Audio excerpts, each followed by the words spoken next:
So today I want to talk about insider threats. This researcher, he chatted to these hackers who were trying to get him to run exploits. So they thought he was in the IT team. He chatted to them for a bit. He really should have engaged with IT sooner, but there we have it. So again, this is a very interesting article. So basically the hackers said, we'll offer you 15 to 20% of the ransomware money.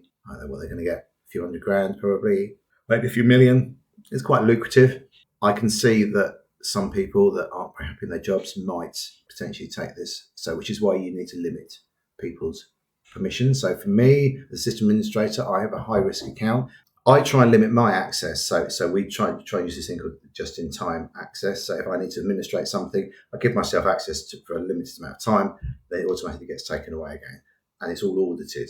That way, we can easily see who did what, which is why we'd ever want people sharing login accounts. Obviously, they weren't going to do it, but this journalist, they were offered this potentially large sum of money. They were sent some stuff to run on the computer. The potential was there for your staff to exploit this. Now, I want to just explain to you about this ransomware as a service. If you're not familiar with this, you can buy for very little money ransomware as a service. You just run it on the companies that you want to run it on. And to be frank, you don't need any technical skill.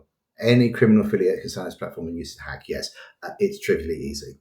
This does not require any technical ability. Anyone watching this video can easily do this. I hope you won't, because it's illegal and it's immoral, but it's possible.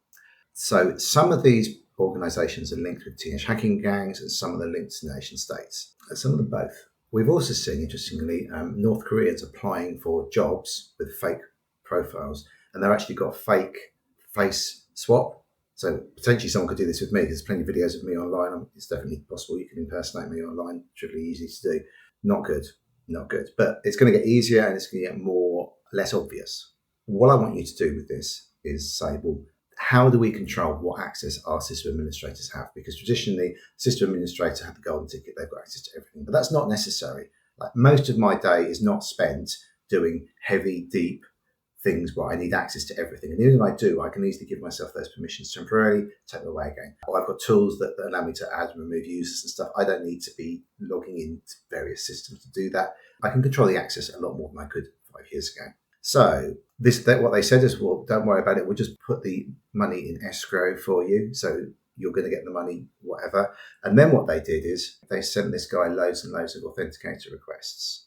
Now, if you're using Microsoft 365 Authenticator, you should have it set up to do number matching.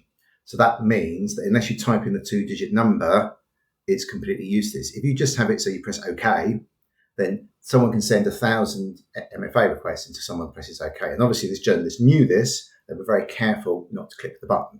So what they did was they spoke to the IT department. They said, can you just nuke my account?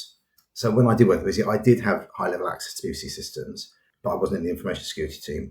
But obviously that was 20 years ago. So things changed a lot.